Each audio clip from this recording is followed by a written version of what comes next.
Imagine the early 1940s. Alongside tanks and artillery, the front lines demanded simple yet durable vehicles to transport supplies, tow weapons, and operate in the rear areas.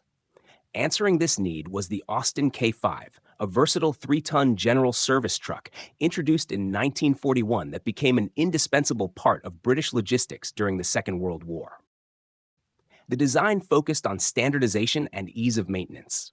The chassis was straightforward to produce, and components were interchangeable, making repairs in field conditions much simpler.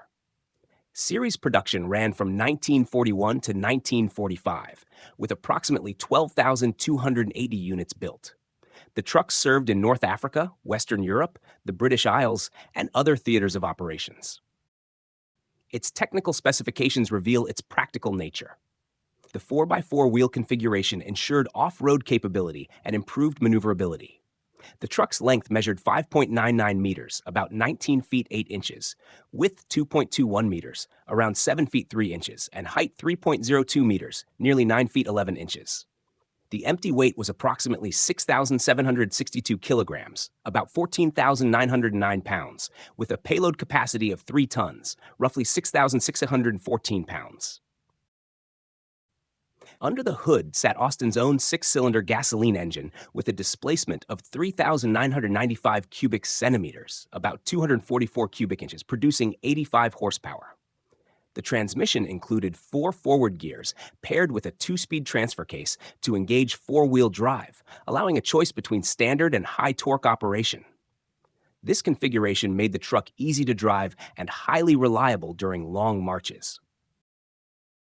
In operational use, the K5 proved to be a multifunctional tool. A notable application was the portee configuration for transporting the 6-pounder anti-tank gun, placing the artillery directly on the platform for rapid deployment and immediate firing. The K5 also served as a trailer hauler, dump truck, and evacuation or repair vehicle. Frontline units valued its quick adaptability for specific tasks and the simplicity of maintenance. There are several lesser-known but fascinating facts. One nickname, Screamer, came from the high-pitched noise of the transfer case, a feature noted by mechanics and crews alike. Early production units sometimes experienced premature wear of piston rings, prompting upgrades and modifications in later models. In North Africa, the portee-configured K5 allowed artillery crews to respond rapidly to mobile desert threats, while on European roads, its versatility often saved the day during river crossings and long convoys. Preserved examples can be seen today in private collections and museums. Restorers appreciate the simple frame and the ability to reconstruct original components. For researchers, official manuals and field reports are invaluable, as are restoration notes that recreate authentic configurations and highlight differences between production series. In summary, the Austin K5 was not a poster hero, but a workhorse of the rear lines. Mass production, simple construction, and rapid adaptability made it indispensable for supply lines and for servicing combat units.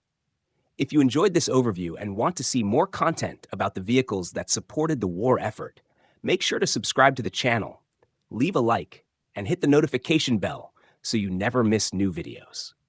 Thank you for watching, and see you in the next episode.